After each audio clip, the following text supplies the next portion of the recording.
public event that we need it to be. It Yes. seems to be prepping. Dr. Ogden, is there anything else I need to do, or should I just, can I wait for it to go live and then hit record on the Zoom, and then we'll get officially Can you started? keep it unlisted, so you don't have to type anything there. And then can you share with me the URL in the chat? The YouTube URL in the chat. Yes. Sorry, I heard my own voice there. Oh, this is the fun part, everybody. Dr. Ogden, there is a URL coming at you there. I hope I did everything right. I'm going to hit record and we're going to pretend all of this didn't happen and try to edit it out, or maybe I'm live already. Hello, people that are watching this. Let's go. Great. All right. Welcome aboard, everybody.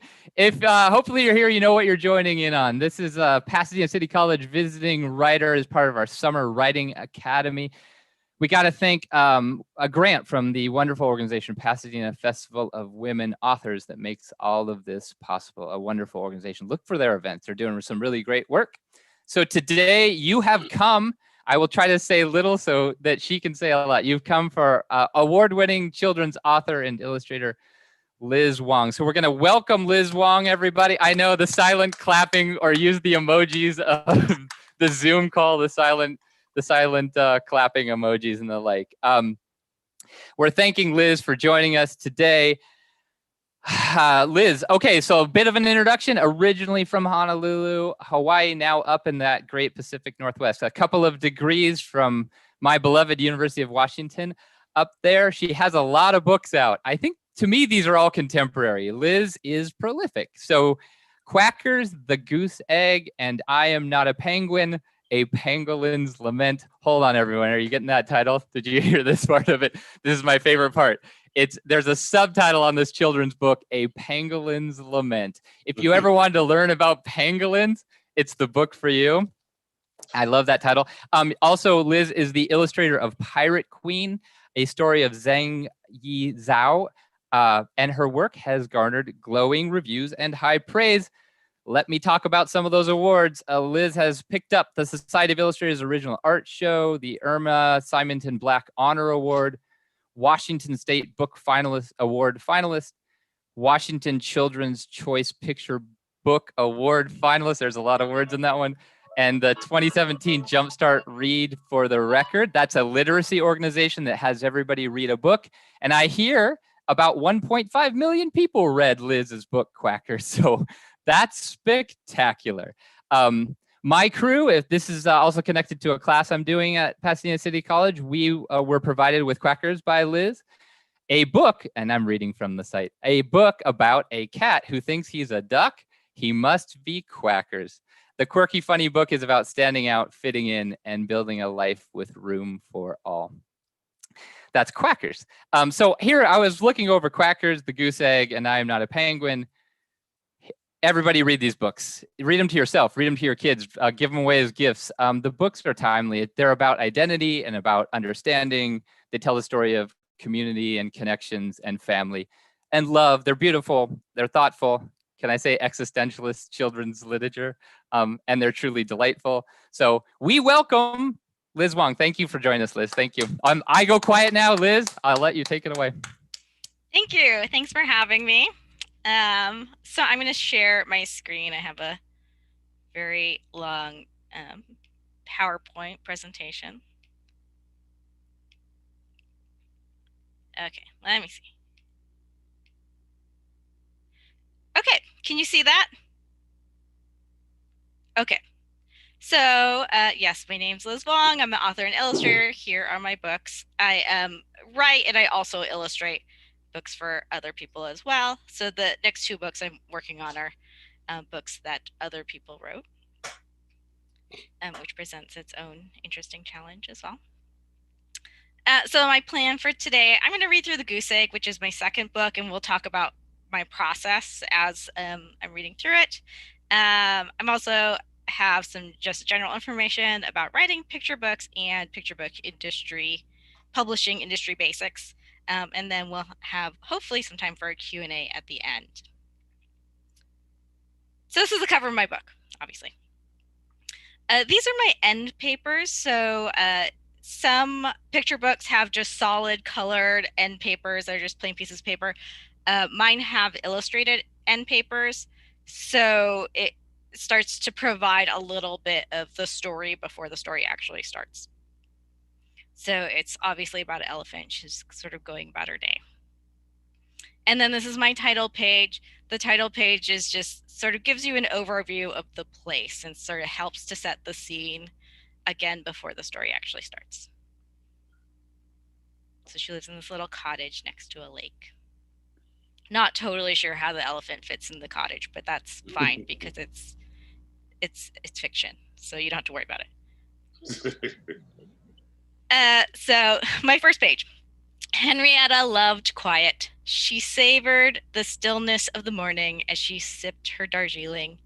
She loved the soft rustle of the newspaper as she turned its pages.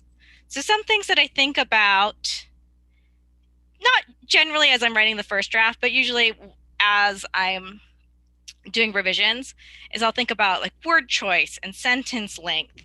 And I also think about what I can leave out of the text. What can I show in images rather than stating in the text? Picture books are really short. They're usually 500 words or less. So I generally just write the text and then I go back and see like what can I cut out? What is not necessarily necessary to say in the text. So this book is about this elephant who loves quiet. You'll notice in the book it never says that Henrietta is an elephant. It's not necessary to say that because you see that. And as I was writing the book, I thought a lot about words that described sounds. Even though she loves quiet, she loves quiet sounds. So, I talk about the stillness of the morning and the soft rustle of the newspaper. And I tried to use a lot of sort of alliteration. She savored the stillness to sort of bring those soft sounds into as you're reading as well.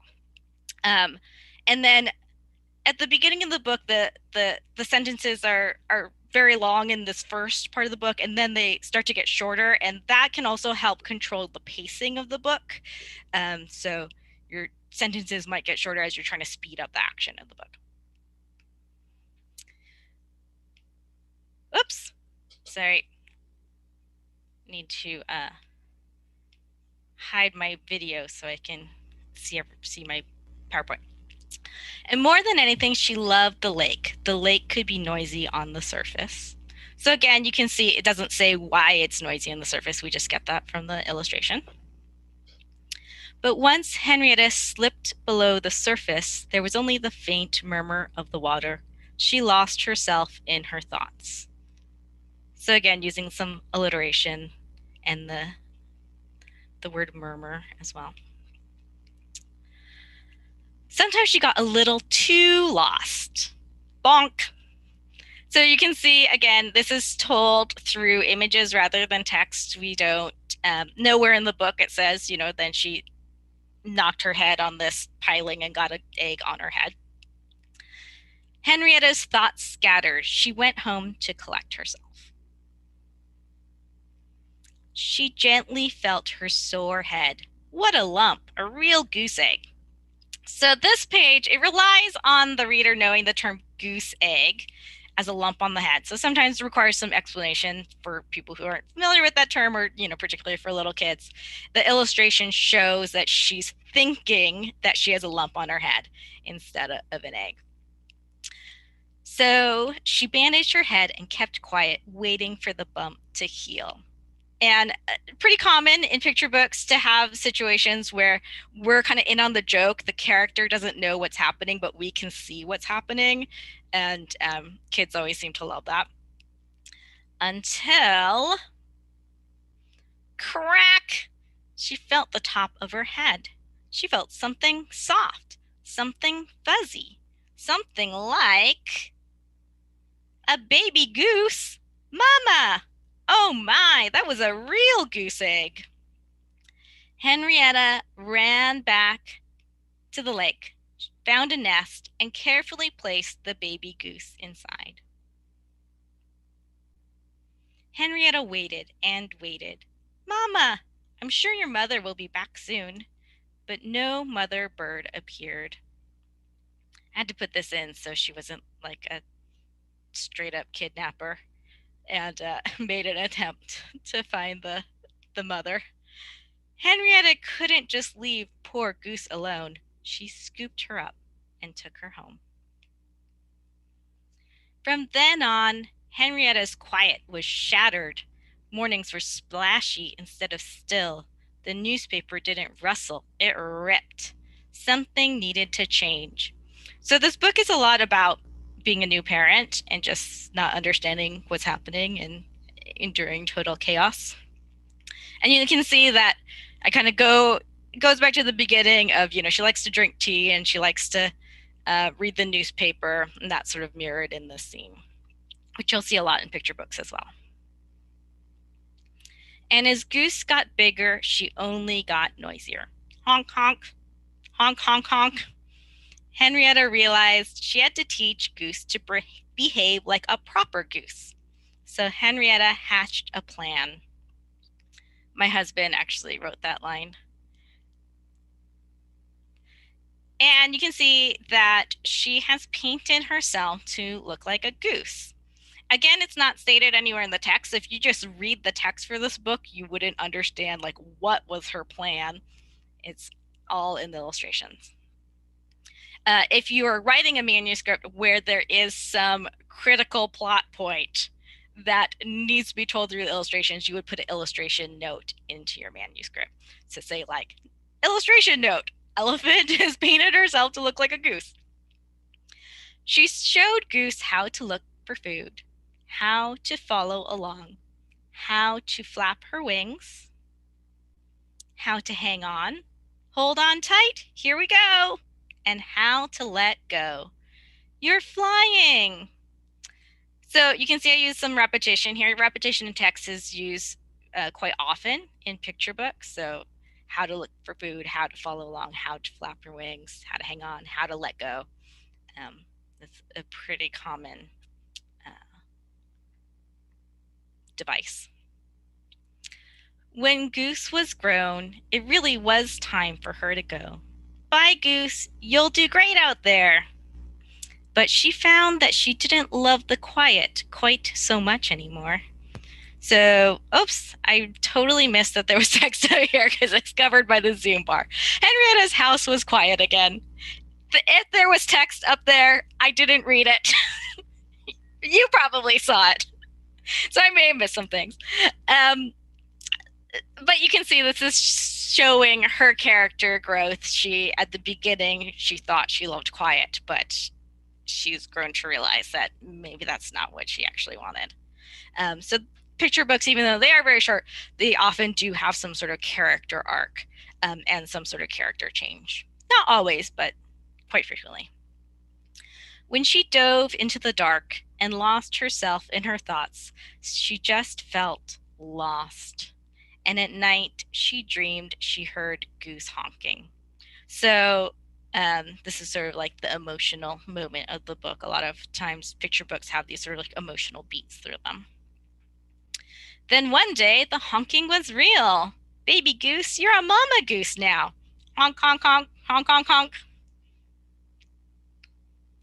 Henrietta loved those noisy goslings, and the quiet was even better than before. So again, it's coming back to that the tea and the newspaper. It's like making its reappearance here, but it's changed how she uses and interacts with them. And these are my end-to-end papers. So again, it is an opportunity to sort of continue the story after the story has ended. So you can kind of see like her life with the goslings now. Okay, so talk about process a little bit. So how do I make a book? It starts with an idea, right? A lot of my ideas come from just things that I've drawn. So in this case, I just sat down one day and had this weird urge to draw this elephant with an egg on its head. And I don't know where that came from at all. But a lot of things I just sort of draw and they're just sort of like throwaway things. And this one I started to wonder about it and kept thinking about it, and then started to form a story about it. You know, I was just like asking myself questions of like, how did this happen? And then what happens next? I also keep a Google Doc of picture book ideas, which I'll just write things down in there so you can see. Here's some free ideas up for grabs, really good, brilliant ones, such as Dinobus, Slam Duck, which I imagine is perhaps some sort of basketball duck, Alphabet. My grandpa thinks he's a cat. Don't know what that one's about. Not probably the best idea that I've ever had, but somebody could do something amazing with that, I'm sure. So yeah, I just like every once in a while I'll come up with something and I'll just throw it in there. It might be just titles, or it might have like, you know, here's this interesting person from history that I've never heard about, you know, maybe that would make a cool picture book biography, and just sort of store them away in there for later. So I write my first draft. Some writers have, you know, this process that they go through that's, you know, always the same, and, you know, I don't. Sometimes I write it down in a Google Doc. Sometimes I just scribble it out on a piece of paper. So my first draft for the Goose Egg, the character was originally called Herbert. Like to read newspaper, drink tea, and go for walks all the time. And then Quackers, it was originally called Quigley when I wrote the book. So I'm not very good at coming up with names. I eventually will figure it out, but it takes a while. So then here's an early revision of the story. This one is a Word document, and you can see that it's paginated. It's a 40-page book. Most picture books are either 32 or 40 pages. The reason for that being that they print the book in sets of 8 pages. There's exceptions. There are picture books that are certainly longer. There's ones that are, you know, 48. There's ones that are even, you know, 96 pages. But generally, particularly for your first book, it will probably be 32 or 40 pages, because there's also cost associated. Every time you make your picture book longer and they add more pages, it's going to cost the publisher more, and it's also going to cost the buyer more. Your book's going to get more expensive. So you know, also want to keep in mind, like, you don't want to make like the most expensive picture book ever made, because then people aren't going to be able to access it and buy it. So I try to stay, you know, within a normal range of pages. I did do a book that's 36 pages, which that's the one I illustrated. And I don't know what happened to this mysterious other 4 pages. I didn't ask, and now it's too late for me to say what happened to those 4 pages. So there's exceptions, certainly, to everything. So in a 40-page book, page 1 is pasted down to the board, so the cover. So page 1 is actually not a usable page. And then page 2 or 3 are the end papers, and page 4 and 5 are the title page. And then the story actually starts on page 6. So I will paginate it out just to see, like, make sure that it fits within the pages that I have. It's not necessary if you're writing a picture manuscript. It's not necessary for you to paginate it unless you want to. Usually, if you're not illustrating it, you send it off, and then the publisher finds an illustrator, and the illustrator gets it without page numbers. And then, so like if I'm illustrating somebody else's text, I'm responsible for looking at the text and figuring out how to break it up into pages. And sometimes I can, you know, there's pretty clearly like where pages should go. And then sometimes I'm like, well, I want this to be a big moment, so I'm going to make this a double page spread. Your page turns are kind of like a chapter in a chapter book, where it's like, it's a dramatic reveal, or it can control the pacing of the book as you're turning the page. Some picture book manuscripts do include illustration notes, like I mentioned before. Use them sparingly. You don't want to have like to say like, oh, okay, well, this has to be an elephant that looks like this, and then, you know, behind her is this setting, and, you know, this character has to have like brown hair and is wearing a red dress or whatever. unless it's like crucial to the story, leave them out. Also, don't stress about your manuscript format. Some people get really worried about like, what should it look like? I'm going to submit to an agent and I'm not sure exactly like what the conventions are. And it's like, as long as they can tell what the story is, it's going to be fine. I also don't write to a theme. I just write the book and then I figure out what it is about afterwards. So sometimes it takes quite a long time for me to figure it out. Like I wrote the whole pangolin book, and then eventually I was like, oh, this book is actually not, it's about pangolins, but it's really about being a sort of like a weird person that doesn't fit in and finding the people that appreciate you. Like all these other animals don't appreciate the pangolin, but the pangolin makes a friend at the end. So some people may start out with an objective of like, I want to write a book about this specific theme and evoke these particular feelings. I don't do that. I just write the story, whatever comes to me, and then afterwards I'll realize what it's actually about. So then I do thumbnail drawings because I'm an illustrator. This is not a necessary step if you are a writer, but what this does for me is it allows me to plan for my page turns, and it ensures that I can fit the book into my page limit. And it also allows me to see the whole book at once.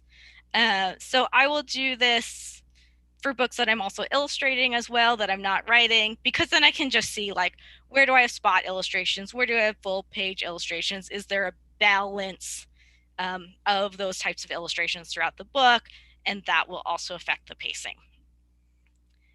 So you can see this is a 32-page book. This is just like really quick, messy drawings with a little bit of text so I can see what's happening on each page. So sometimes I'll use templates. In a 32-page book, page 1 is usually the title page. And then page 2 and 3 are usually have the copyright information, dedication, all that sort of stuff.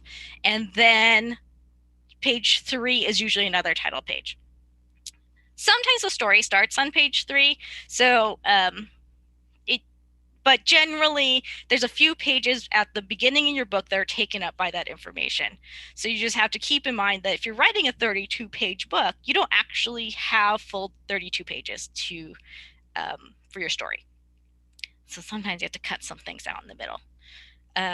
There is a lot of variation. So if you go to the library, bookstore, whatever, just start looking at picture books, there's a lot of different ways that people dealt with it. Sometimes copyright information's in the back of the book too. I think that's how it is for pangolin. I am not a penguin. And that's something that my publisher suggested. And I said, okay, great. A 40-page book. So again, the page 1 is pasted to the board. So it's not a usable page. It's like stuck down. It's glued down to the cover. Page 2 and 3 are end papers. Page 4 and 5 usually is copyright in the title. And then at the end of the book, page 38 and 39 are end papers, and page 40 is pasted to the board. Does that make sense? Okay. So you can see, again, it's longer than a 32-page book, but quite a bit of those pages are taken up by either being glued down and therefore being unusable, or being end papers. So it adds a little bit, maybe like a spread or two, but not a whole lot. But it's an option when you need to expand the story. There are 40-page books that have separate end papers. So this is called self-ended because it has the page 1 and 40 are glued down. Separate ended means that the end papers are like, just like solid colored pieces of paper that are glued in. So you can have a book that's 40 pages where you use all 40 of the pages if you have a really long story that doesn't fit in there. Okay, next thing I do is I make a dummy. And a dummy is just a PDF of the sketches with the text roughly in place. This is what I will submit to my agent and my editor. And it's also what I'll show to my critique group. So it's my sketches are pretty rough. I don't spend that much time on it. It's just really to figure out like how is the story working, and you can get an idea of what the page turns are like and sort of what it will look like. And then I do revisions. So usually what I'll do is I'll show it to my critique group, and then they'll give me comments, and then I'll do revisions based on that. So my first version of the story was the elephant liked to drink tea and read the newspaper and go for walks. And the elephant walked, it was very like distracted elephant, walked into this tree while trying to read a newspaper while walking, and then the egg ended up on the elephant's head. And everybody I showed it to was like, okay, well, do geese nest in trees?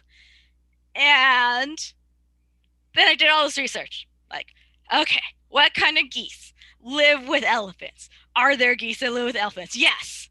And then it's like, yes, this particular type of goose does nest in trees and it lives with elephants. And eventually I realized like I'm not always gonna be there while somebody's reading it to say like, hey, by the way, there's this kind of goose that lives near elephants that also nests in trees.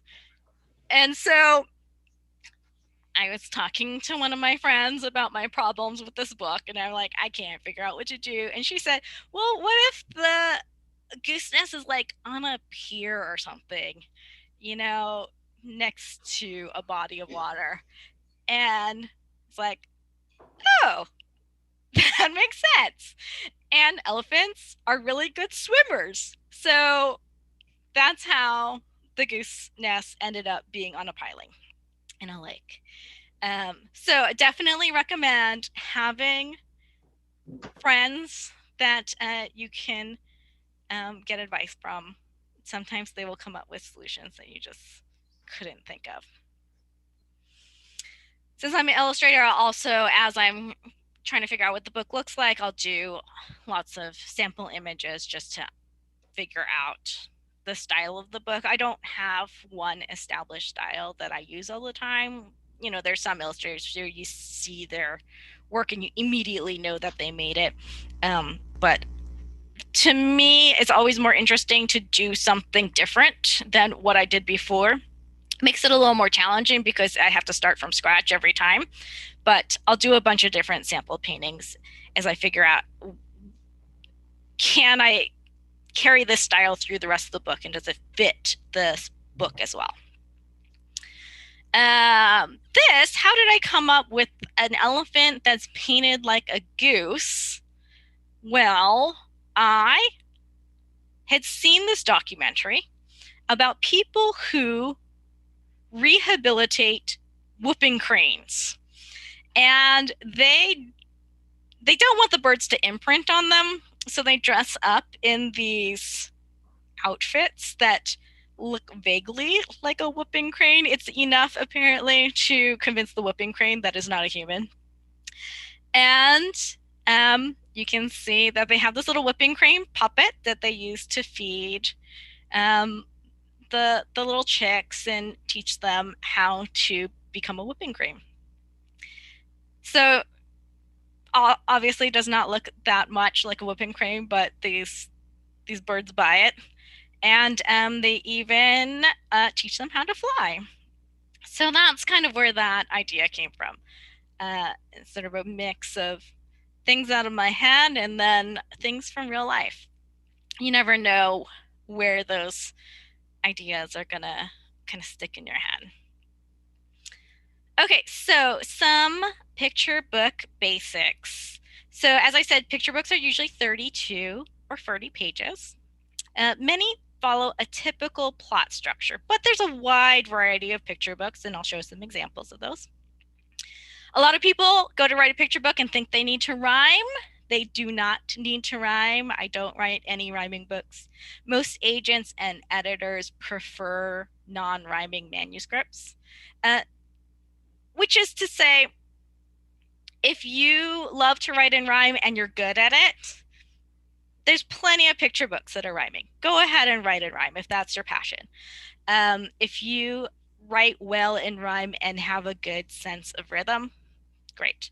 The reason most agents and editors don't prefer non-rhyming manuscripts is because a lot of people think that picture books have to rhyme, and so they write them in rhyme, and they're not very good at writing rhyme. So it adds a level of complication to the book that doesn't need to be there if you're not good at writing rhyme. That's not my strength, so I do not write in rhyme. Most picture books are 500 words or less. There's exceptions, especially for nonfiction and for biographies. There's some picture books you'll open up and there's a ton of text in it. So it's, sort of a general guideline. Sometimes people really stress out about now I heard that picture books have to be 300 words. And then they're like trying to frantically figure out how to cut words out of their manuscript. And as long as you have a good story, I would not worry that much about word count. If your word count is like 2,000 words, yeah, maybe cut it down. But if your word count's like 600 words, you're fine. I have no idea what the word count is for my books. There's not that many words in them. I know that. The words and pictures in picture books generally work together, or sometimes they work against each other to make a joke. So like for my first book, Quackers, the first page says, Quackers is a duck, and then there's a picture of a cat. And then kids go, that's not a duck. So basically that's the idea for that book was like, oh, it'd be funny if this said it was a duck, and then I had to come up with a book to go with that. It turns out that that's not the basis of a book, and you actually have to come up with the rest of the story. There are some picture books with traditional plot structures. I would say my books follow generally a traditional plot structure. Leave Me Alone is a book that I think does it very well. It follows this very traditional plot structure in that you introduce the character. You usually introduce the character in a picture book on page 1 because you don't have much time. So you set up the situation in the first couple of pages, and then there's this rising action. So in Leave Me Alone, it's this old woman. She has a lot of knitting that she needs to get done, and she has this huge family who's just full of kids that are bothering her. And so she just yells, "Leave me alone!" And then she goes off into the wilderness. And then she tries to solve the problem several times. So usually in a picture book, there'll be 3 attempts to solve the problem. So she's bothered by bears. And so then she goes farther out to the mountains, that she's bothered by mountain goats. And then she goes to the moon, and then she's bothered by aliens. And then she solves the problem by opening a wormhole into the void. So it's a very traditional structure, but then something completely unexpected happens. I never read a picture book imagining that some character is just going to open a wormhole into the void and then go do knitting. So then she goes and gets her knitting done, and then she cleans up, and then the resolution happens very quickly in a picture book. It's usually right at the end, and she returns to her family. So it's really it's a really fun book. I recommend checking it out. There's lots of other genres of picture books. Some are concept books. Those are usually books that teach kids about shapes or colors, or alphabet books. They can do it in a very imaginative way as well. They Say Blue, I would say, is very a book that really appeals to adults as well, because it has these beautiful illustrations in it. It's one that I bought for myself because I love the illustrations. Alpha Oops is just a funny mixed up way to deal with the alphabet. So you can write a concept book, but then do it in sort of like a different way, put a little twist on it that makes it appealing and not just like the standard, let's learn the ABCs. There are some interactive books or books that use the picture book format in a very innovative way.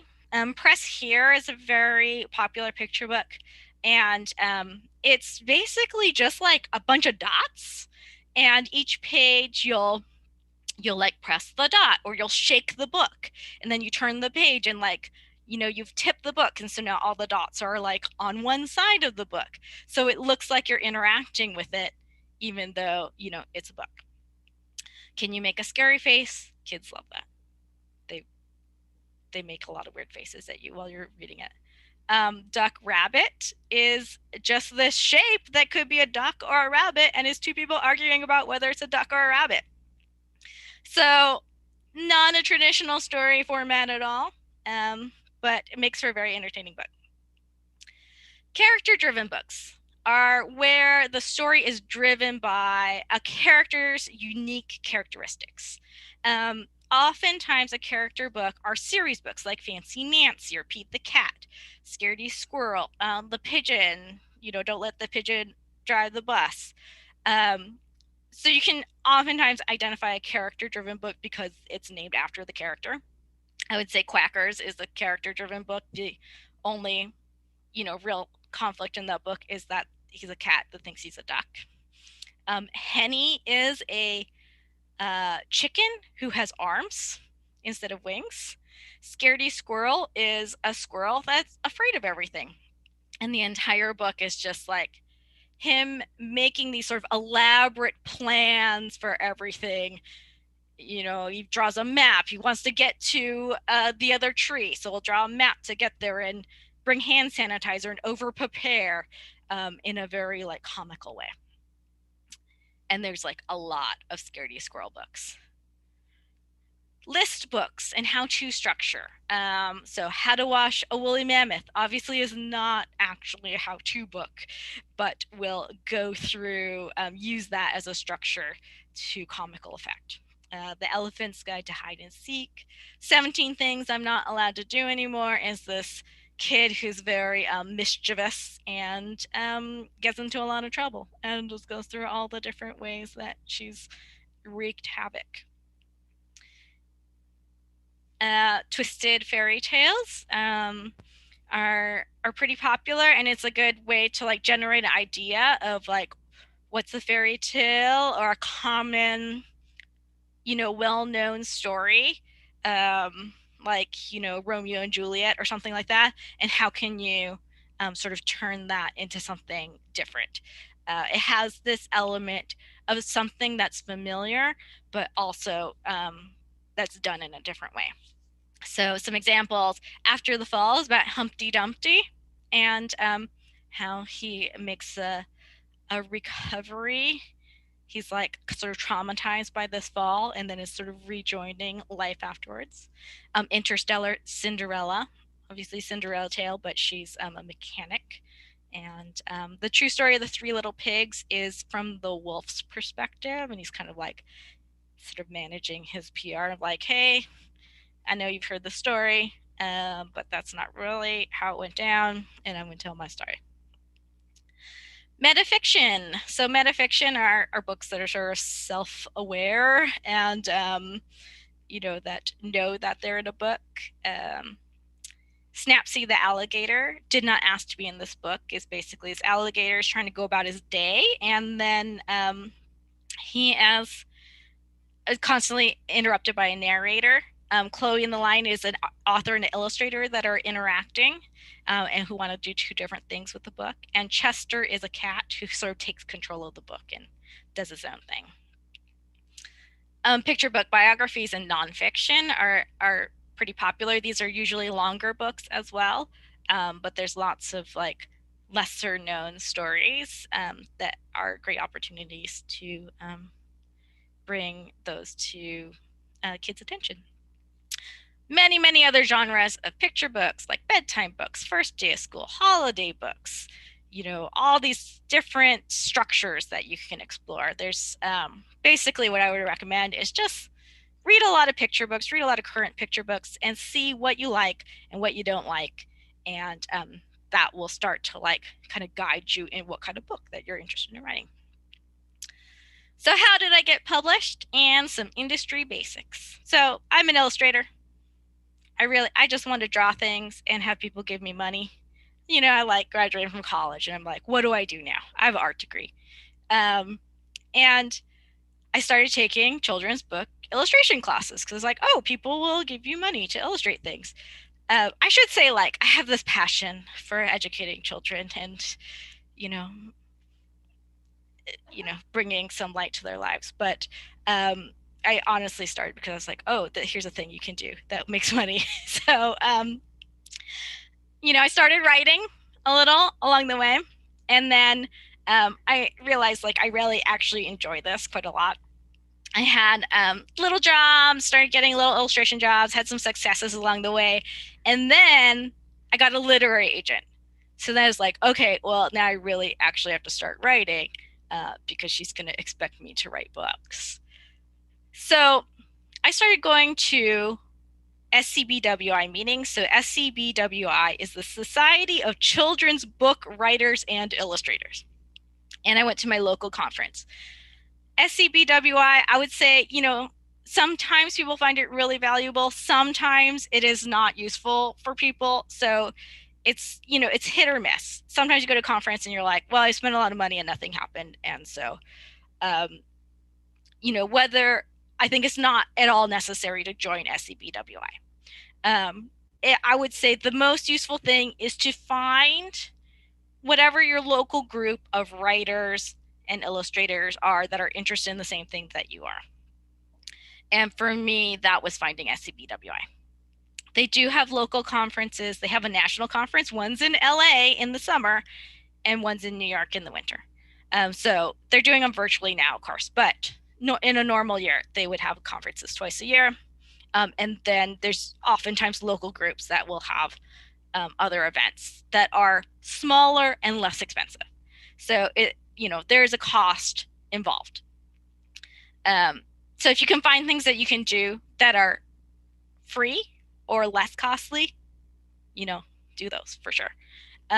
They also put out this thing called The Book that lists agents and publishers, which is probably like the most useful resource that they have. So I met an art director at my local conference. I had a paid 10-minute consultation with her, and she introduced me to my agent. That was sort of my big break. A year after that conference, I signed with my agent. A year later, we sold Quackers. And then 2 years after that, Quackers came out. So publishing is really a slow process, just a heads up. When I turn in final art for a book, it's another year after that before the book comes out. So sometimes people are like, I want to get published right now. And it just know it's going to take a while. Agents. Do you need an agent? Not necessarily. The benefits of agents is that they have access to closed houses. Closed houses are houses that are not open to submissions. So like Penguin Random House does not take unsolicited submissions. If you want to be published by them, you either have to have some sort of connection with a editor there, like they might say like, hey, why don't you submit something to me? And then you're like, okay, cool. Or you have an agent. When you go to a conference sometimes, or classes, there's some events that agents and editors will do where they'll be open to submissions for some period after that for attendees. So that's another way to get it in. Agents know editors. They submit their work for you. They negotiate your contract and your fees and advances. So for me, it's very beneficial because I'm a horrible business person. If you're great at that, cool. Then maybe you don't need an agent. It can be challenging to get an agent. So, I would say like, if you're interested in an agent, then submit to them first. And then if that doesn't work out, then submit directly to houses. Literary agents take 15% of what you make, but they will negotiate a higher advance for you. So it's worth it. I'm sure that, whatever money my agent makes is well worth her fee. They only make money if you make money. So if you are talking to an agent and they want you to give them money up front, they are not a reputable agent. Don't go with them. How do you get an agent? So there's traditional submitting, which is basically you look at their website and you follow whatever guidelines they have on there. There's lists of agents online. There's this book called The Children's Writers and Illustrators Market that will list agents and publishers. SCBWI's The Book is very similar in that it lists agents and editors and publisher houses. And then you can go to conferences or other events, or there's also pitch events on Twitter, which I don't know if those are successful at all, but they happen. It may give you an in. I don't know. If you submit to an agent, I would say have a few manuscripts ready to go because they will ask you for more because they are interested in having you for a career. So they want to know that you have other things that they can submit. Sometimes it takes a long time to get a response. Sometimes you don't get any response. So the key is just keep writing, keep submitting. Just don't give up. Persistence. The basics of submitting and how publishing works. Some publishers are open to submissions and you don't need an agent. So Chronicle Books, for example, is one. You can follow guidelines on their website. Usually just go directly to their website and it will list their submission policies. Again, you can just Google like picture book, houses that are open to submissions, that take unsolicited submissions. And then again, there's the list in the Children's Writers and Illustrators Market. You usually send a query letter in your manuscript. It totally varies by publishers, so just follow their guidelines. Author illustrators will send a dummy and a manuscript and a query letter. A query letter is just like, hi, I'm a writer and here's like my stories about this and here's why I'm submitting to you because I think your house is a good fit or whatever. Illustrators who are just illustrating and not writing can send postcards or art samples. Do not submit your manuscript with illustrations unless you're an illustrator. Publishers want to find their own illustrator. Sometimes people think like I need to go get somebody to illustrate my whole book and then we'll send it. Don't do that. That's like a total waste of time and money. Publishers don't want that. Just send the manuscript. If you're an author, you will probably not get to choose your illustrator and you will probably not even get to see the illustrations until they're done. So you do have to give up some control. And you just have to recognize like publishing is a collaborative process. It's, you know, I'm not the only person making this book. But what I have found is that everything that has happened with my books has only made them better. You know, sometimes I'll send my book to my editor and she'll come back with suggestions and I won't like them, but I will kind of sit with it for a few days and then I'll kind of get over it. And then I will think about like, what are things that I really feel strongly we shouldn't change, and I will defend those. And then there's some things I'll be like, this is fine. I don't care about this word choice. Yeah, that's a good suggestion. Let's let that go. So royalties, what's that about? So publishers usually pay you in advance against royalties. Some of them pay a flat fee.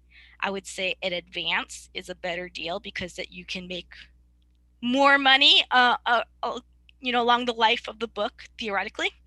You don't have to pay that back the advance if you don't sell very many books, which means it's in your benefit to get as high in advance as you can. Authors generally make 5% of every book that's sold. Illustrators make 5%. Author illustrators are doing both, so you get 10%, which is why agents generally like author illustrators because the agents are making more money in every sale. So it seems like it's not very much money, but, and okay, yeah, maybe it's not that much money, but, but it's, so some people are like, well, maybe I should self-publish because then I get all of the money. But, you know, the thing to keep in mind is like, if you're self-publishing, you have to do everything, right? You have to market your book. it's hard to get your book into bookstores. Maybe you'll be a massive success. But if you're writing picture books, it's harder, I think, to make money self-publishing picture books. If you're writing like romance, you can probably make money self-publishing and you'll be fine. So just something to keep in mind. Your advance may be broken up into several payments. So like I get money on signing, and then I get money when I turn in the book, and then I get money when the book actually comes out. So sometimes you'll get this lump of money that is stretched out over the course of like a year or two, or however long it takes for it to get out. Advances vary wildly according to the size of the publisher. There's small publishing houses that will give you really tiny advance. A big publisher will have more money. They have some sort of complicated formula that they go through of like how much they can sell and how much that will sort of influence their advance. There's even small publishers that don't pay you advances at all, which I do not recommend doing. I would probably turn down those deals and hold out for a publisher that will give you an advance. So, in a note, I work a full-time job, so this is not. Sometimes people think children's books are going to be like really lucrative. I think I could work less than full-time, but it's not like I'm not supporting myself. I know people who do. Some people make a lot of money at it. I would say in general, most people have a day job. You do it because you really like it, and because you want to do it, and then you do make some money. What's a critique group? Why would I want to be in one? Well, crit groups, they provide feedback. I show everything to my crit group first, then my agent sees it, and then my editor. My crit group is made up of other authors and illustrators. We also can share information about the industry and editors and agents, like what's, like my editor's taking a really long time to get back to me. Is this normal? Yes, this is normal. Okay. It's also, they're like kind of a support group. So when you're like, things aren't going well, I don't know what I'm doing, then they can kind of like be cheerleaders for you. This is a solitary profession, right? So it's nice to have a social network. And they provide deadlines. Our crit group usually meets once a month. And I am highly, highly motivated by deadlines. The worst thing somebody can say to me is like, oh, just like finish it whenever. So I'm like, okay, I guess that means you don't want it ever. Please give me a deadline. And when I have a critique group, I know like I should probably have something to share. I don't have something every time, but it gives me I'm like, crit group's coming up. I need to finish it now. How do I find a critique group? Besides meeting my agent, SCBWI was helpful just to connect with other authors and illustrators, but you can also meet people in classes. I've met other authors and illustrators in illustration classes and writing classes.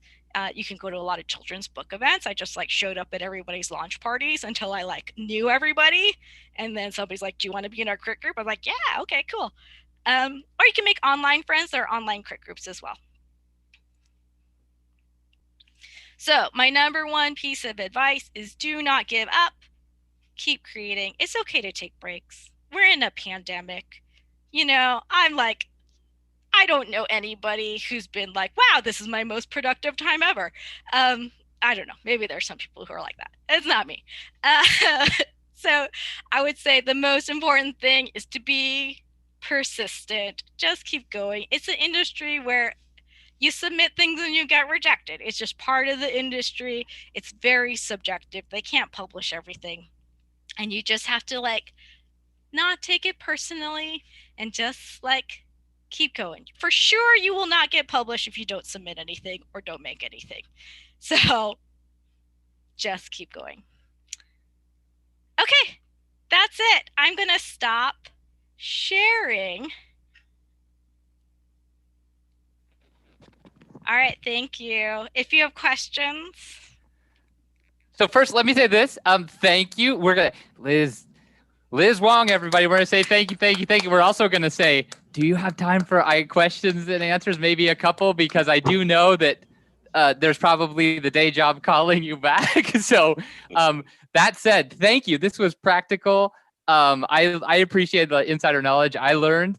You gave us, so everybody, we have a practicing and successful author talking about what it's like to really do this stuff, the stuff we all want to do, publish our work and get out there in the world.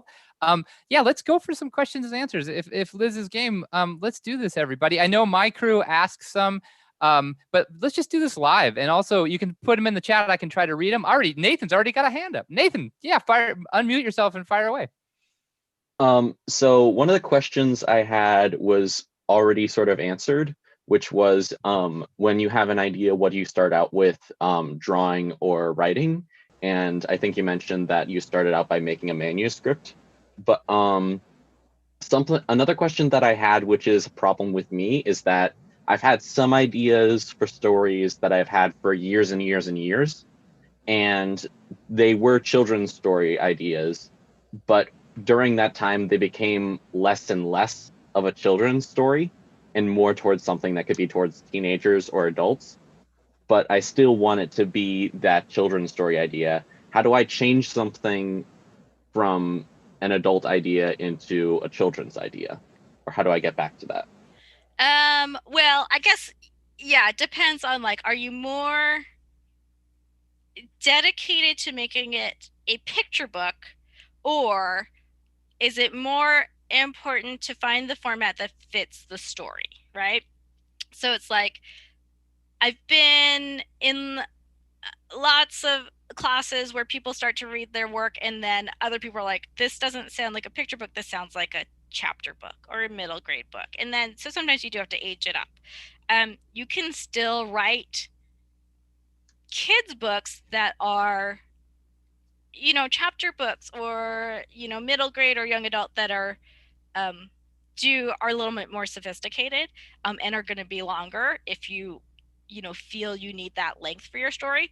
But there are many picture books that are really sophisticated and do appeal a lot to adults. So I would say, if you're interested in making it into a picture book, to start looking at other picture books that are sort of similar to what you want to do. I use Mentor Text a lot. Mentor Text is basically just another picture book that is similar in some way to what I am trying to write. And I just go through and like break down the book and look at the structure and look at what did they do and what's on each page. Sometimes I'll check out picture books from the library and just write out the text to see like what is in this book, and then I can refer back to it later. And so I have a notebook that's just like copies of other picture book text. So I guess what I would say is to think about like what's at the heart of your story, what is really important to keep in there, and can you condense that down into a picture book, and make it appealing to kids in some way. Although there are lots of books that are just sort of like touch on some sort of like universal emotion that is not necessarily like a kid emotion. For example, this book that I just read, Wishes, is really a beautiful book, and it is it's basically about a family, a refugee family, fleeing their homeland and getting on a boat and then being rescued. And so it's like you read this book and you're like, this doesn't seem like a book that would have that much kid appeal, but it is really beautiful. So it's totally possible to make something that is not like, it's a funny animal book, you know, that's in a picture book format.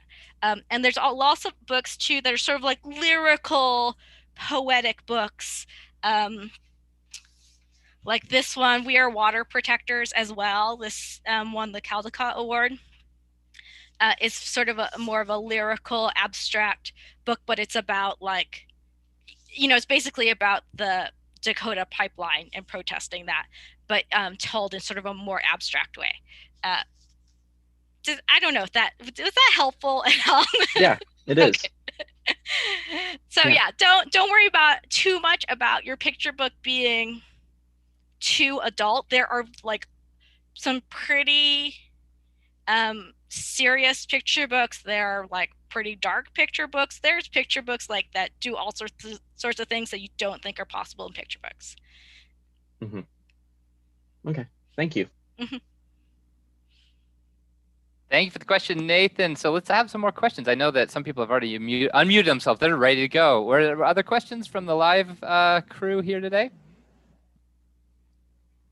Or you can stick them in the chat. I know my class has a wealth of questions on the discussion board. They've asked questions in writing already. Any other questions from the group that's gathered here? So you were saying about playing towards your strengths as a writer, and in that sense, that's the same and applying in writing for kid books as well as fiction or nonfiction or whatever type of books that you choose to write.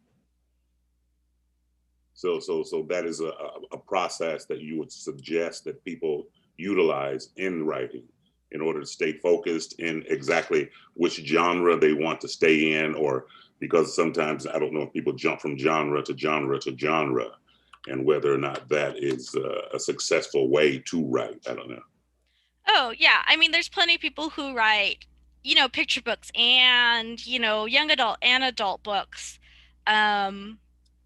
For me, I'm an illustrator, so I want to do picture books. I'll illustrate I've illustrated middle grade covers as well, but I'm not interested in writing anything that is longer than a picture book, basically.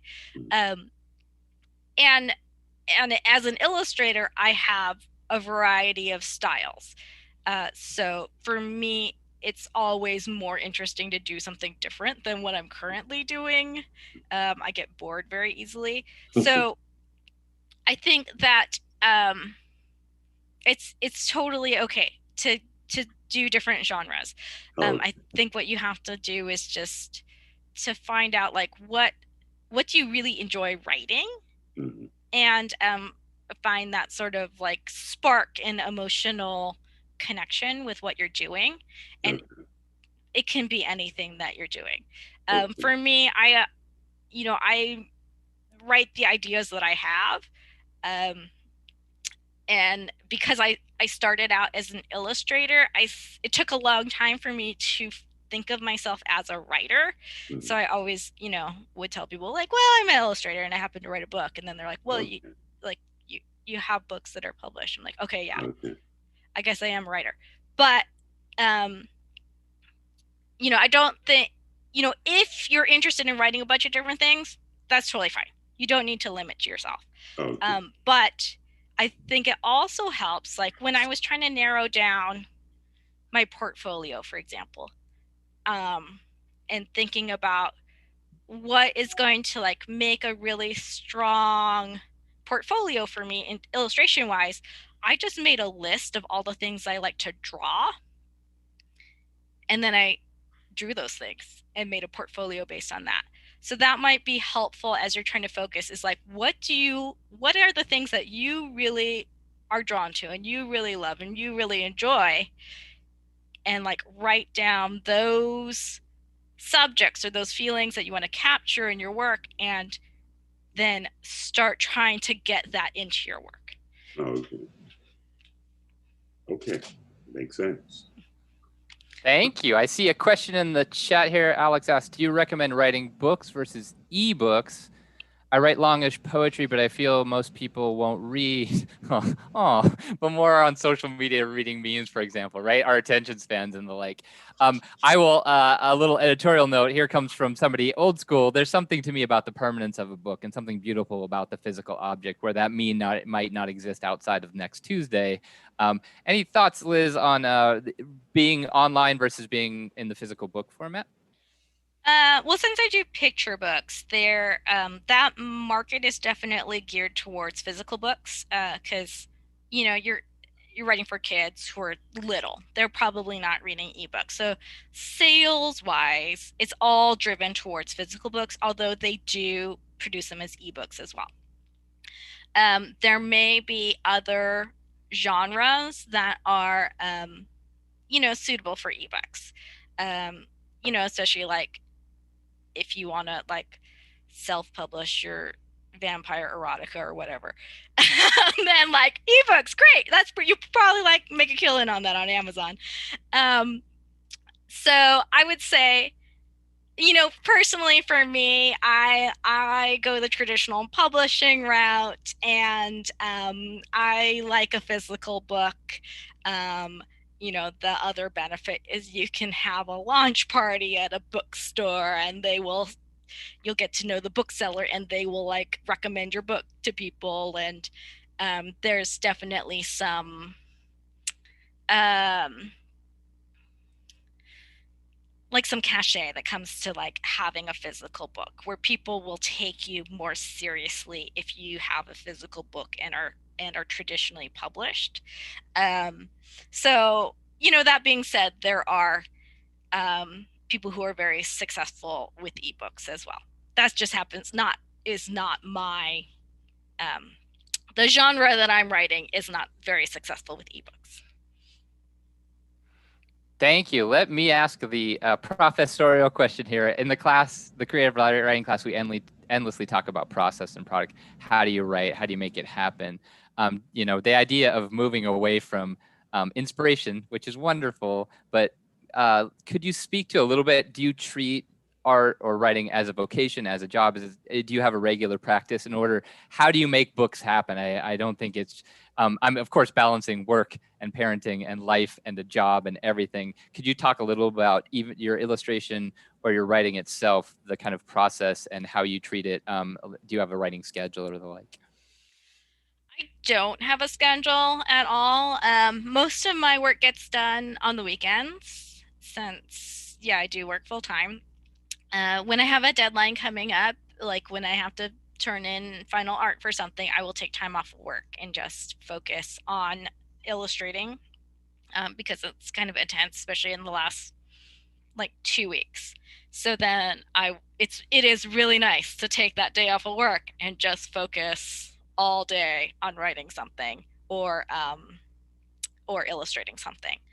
I do know other writers who, do keep more of a schedule, or who, build it into their day. Like there's people who do morning pages where they just wake up and like write anything for, write a couple of pages in the morning. It doesn't matter what it is. It just kind of gets them started. Or illustrators who will do little exercises in the morning. I don't really have that luxury, so I just kind of fit it in wherever and whenever the inspiration strikes. I used to try to draw every day, and it really did help, both in idea generation and in just like improving my skills a lot. So if you do have the time or discipline to do it and to build a little bit of time like on a regular basis into your schedule, it doesn't have to be every day, but like, once a week or something, set aside some time to just like play around. And like, I like to have time where I can create something with no end goal. So it's like, I don't have to produce something. I'm just going to experiment and see what happens. And that's usually where the ideas come from. I advance a skill in some way. So much of my time now is focused on just like producing the next book that it's hard to make sure I have that time to like also think about writing future books. So it's important to have that sort of time set into your schedule where you can come up with those ideas.